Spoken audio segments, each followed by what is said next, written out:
Hello everybody and welcome back to the channel. Today we're going to be doing a slightly different video. Today we're going to be discussing Overwatch 2.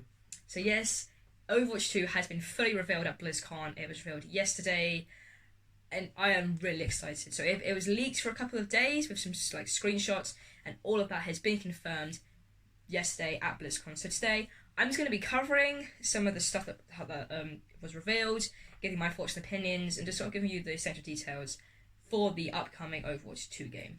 So let's get started.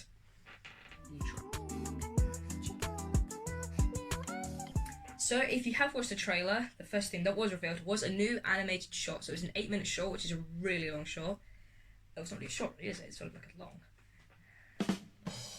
So the animated shot, it just sort of showcased some of the new character designs, because each character is getting a new design compared to the old one in Overwatch 1, I guess we're calling it now. So there wasn't much sort of revealed. The only things that were mainly revealed was that Null Sector is still primary sort of villains, you could say, in the Overwatch universe. And there's just some new character designs. So, yeah, I'll put some of the character designs up on screen now. Genji has a hoodie. Mei's looking more sort of like sleek in terms of her like armor, because she just had a coat which looked a bit weird if you think about it, but now she has like a sleek armory design. Winston's looking more sleek as well. I really like Tracer's one personally. I just think it just looks more slipstream, and that's sort of how she should be if she's yeeting around the map. So yeah, I put some of the other ones on screen now. I don't like Mercy's one. Mercy just looks weird. Her hair looks just weird in my opinion. I liked her with the old hair. And also Reinhardt is sporting a longer beard. Brigitte's still there. I can't really see many changes with Brigitte, but yes, fortunately she is still in the game. Talking of Brigitte, in the amateur shot there is a bit where Reinhardt and Brigitte combine shields. When there's like a big attack from the Omnic, he launched like a big Jom cannon. And Brigitte and Reinhardt combine their shields to make one big shield. So I don't know if that would be a new ability. And also, there's also a scene where Mei puts Tracer's pulse bomb onto her like backpack, and it makes like a ice bomb. So that leads me to think that there could be new combining of ultimates or abilities, which would then definitely get the teamwork aspect of the game. So you can combine shields to block like big ultimates, or you can combine your ultimates like Mei and Tracer to create a heavy, like big damage, game-changing ultimate.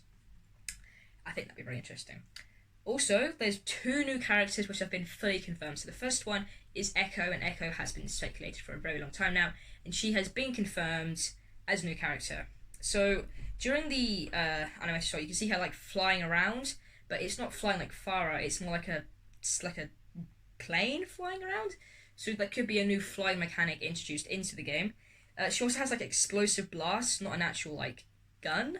So that's quite interesting. So I imagine she will be a DPS and not a support player, which I think is kind of interesting because her character looks a bit more like a support.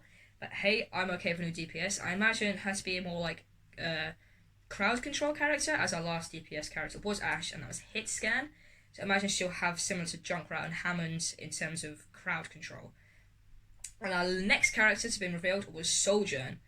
So she has been present in the game now for a small amount of time. She's been known to the lore, so I think it's about time that she has been introduced. So not much has been shown or like me inferred from what was shown, but she does have gun hands. So her hands can interchange into guns, so that I imagine she will be a DPS. But I don't know if it would be wise to introduce two DPS characters at the same time. So maybe she'll be a support, or maybe Echo will be a support. Who knows? So now on to our next notes. We have some new maps, which of course everyone knew was going to come. So we have 3 new maps. So we have Gothenburg, which is sort of like Torbjorn's sort of map, as you can say, so it's based in Sweden. And I imagine it to be like an objective or a hybrid similar to London, because that sort of goes with Torbjorn's sort of theme. We also have Monte Carlo, which looks really snazzy. And I imagine that to be an escort, because in the real world Monte Carlo's like racetracks, I think. So I'd imagine it to be an escort. Then we also have Toronto, which looks really cool, and I cannot wait to play in Toronto. Like the nice snow, because I love Christmas, so I like the whole snowy aspect. Except I don't know for Sky Industries. I imagine that to be a control, perhaps. Looking at the second screenshot, so I should put up on screen. Yeah, or it could be our next reveal, which was a new game mode, which I think is pretty interesting. So this is a push. So from what I can tell, it's like there's a big Omnic dude, and he's pushing the payload. So that means that all you Widowmakers can snipe to your heart's content and not give a damn about the payload. And he pushes the payloads around the map while you can run off, take out the enemy team, set up, stuff like that. But I imagine him to have a health pool, which this has been revealed, but this is just me speculating, but I imagine him to have like a health pool. So let's say he has like 5,000 health, right? And the defending team have to sort of kill him, get him his health down to 0 for defeats for the attacking team, or the attacking team have to help him push the payload to the certain location. I imagine that you'd have to be in range of him, otherwise it would just be an easy win if you think about it. So that will also add other aspects onto the Overwatch League in terms of now 5 rounds, unless they take away one of the other modes. But that'll be interesting to see how it affects the Overwatch League. Another interesting thing, which I think is very game changing, is the ability to upgrade your abilities. So there hasn't been much sort of revealed about this. So there was the screenshot with Tracer where you can change abilities. So it reminded me of Skylanders. If you ever played Skylanders, that was like ages ago, like on the Wii, where you had the ability to sort of upgrade your characters and give them different abilities as you progressed.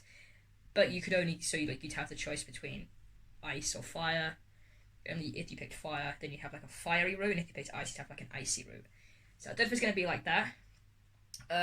But we've seen Genji's one, which with his Dragon Blade, if he swooshes it, if it doesn't make contact, he shoots these sort of rays of stuff, which I imagine to be like a slow-moving target, which appears to go through enemies. So I imagine it to be sort of like Symmetra's secondary fire, where it's sort of slow-moving, but can go through enemies, which is quite interesting. Tracer has a new one, where if she slaps the pulse bomb on, it has a chain reaction. So I don't know if it's going to if you stick it onto one person, it sticks onto the people surrounding it, or it's going to sort of burst off into like a sort of, I don't know what it's called.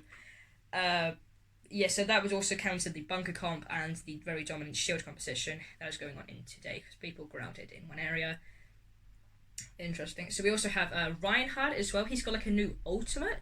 So if you hammer down, it sort of has like a circular area now, instead of just like a triangular area from Reinhardt, which I think is quite interesting, because then it sort of, you can't focus on one area, so it gives you more chances to survive. I don't know if that's going to replace his ultimate, or you can have the ability to sort of stick with his old ultimate, or change that to his new ultimate.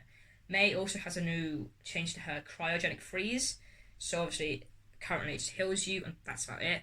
But now if enemies make contact with it, it will freeze them around it, which I think is quite interesting. So then you can stall more easily, so then you could jump on the point, cryogenic freeze. The team will be sort of attacked, that's what they want to do.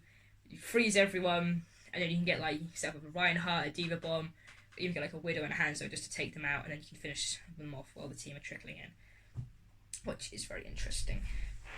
I don't know how that's going to affect competitive play, because I don't know if they're going to do different amounts of damage, or they're going to do the same amount of damage with just sort of different ways of doing things. So I don't know how that's going to affect competitive, but hopefully Overwatch are going to be smart about it and sort of make sure it doesn't affect competitive or the Overwatch League in a big way. And lastly, we have hero missions, which are highly replayable PvE things similar to the London Uprising sort of style. They look interesting. I imagine it's going to have more lore involved. And, So the first one's been revealed was Lucio's in Brazil. It literally just looks like the London one. I'm not complaining. It looks fun. It looks good. It looks like the AI has changed a lot, apparently.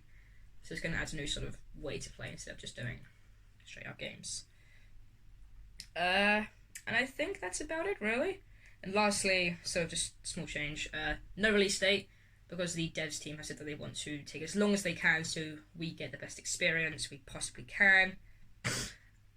And all your old skins can be transferred from Overwatch 1 onto Overwatch 2. And no, it is not a DLC, it is not an add-on, it is still, I imagine, to be a hard disk or a download. So you can either download it on the store or get a disc. So I don't know how you're going to have to transfer skins. So I think I have to make a Blizzard account. But there's nothing about emotes, highlight intros, anything like that. But skins have been confirmed, which means that I don't lose money when I bought my Hung Spark skins. So yeah, that's about it really. It's really exciting. It's going to be awesome. I cannot wait. So let me know what you guys are most excited for in the comments down below.